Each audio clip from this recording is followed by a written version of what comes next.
تو حضرت امام اعظم ابو حنیفہ رحمۃ اللہ تعالی علیہ ولی کامل، تابعی اور مجتہد فقہ حنفی کے بانی ہیں، ٹھہرے گہرے نتو کھہرے، علمی طور پہ یتیم اور بالکل فارغ العقل، ان لوگوں کی باتوں میں آنے کی بالکل ضرورت نہیں ہے۔ صرف دین ان لوگوں کو سمجھ آیا، ان کو ہی یہ احادیث ملی ہیں، باقی کسی کو نہیں ملی۔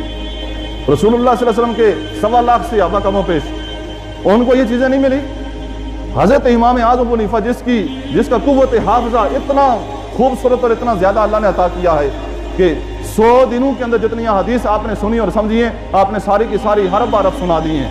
ان کو یہ روایت نہیں پہنچی، وہ تو مجتہد تھے، ولی کامل تھے، جنہوں نے صحابہ سے سیکھا ہے، صحابہ سے سیکھا ہے۔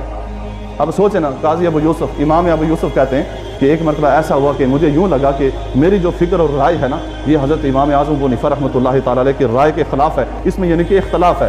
تو میں نے غور کی، یار میرے پاس تو احادیث کا ذخیرہ بھی ہے، میرے پاس تو بہت ساری چیزیں۔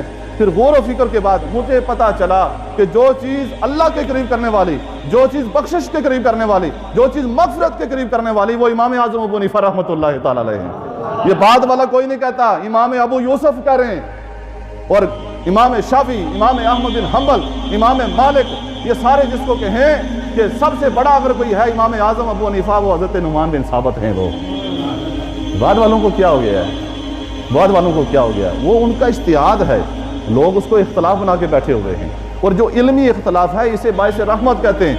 وہ ایک دوسرے کو گالیاں نہیں نکالتے تھے، وہ ایک دوسرے کے اوپر کفر کے فتوے نہیں لگاتے تھے، کفر کے فتوے نہیں لگاتے تھے۔ اس لیے تو حضرت امام اعمش نے فرمایا، جب حضرت امام اعظم ابو حنیفہ سے مسائل سنے نا تو کہنے لگے ہم تو ایک پنسار کے سٹور کی مانند ہیں، اور امام اعظم کی مثال تو ایسے ہے جس طرح کہ ایک طبیب ہوتا ہے۔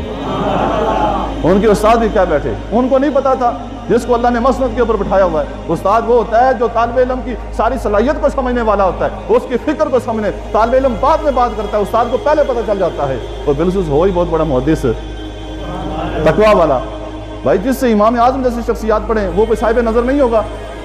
جس کی نظر پڑی، جس سے فیض ملا تو امام اعظم ابو حنیفہ بن گیا۔ تو وہ کہہ رہے ہیں یہ عام بندہ نہیں ہے۔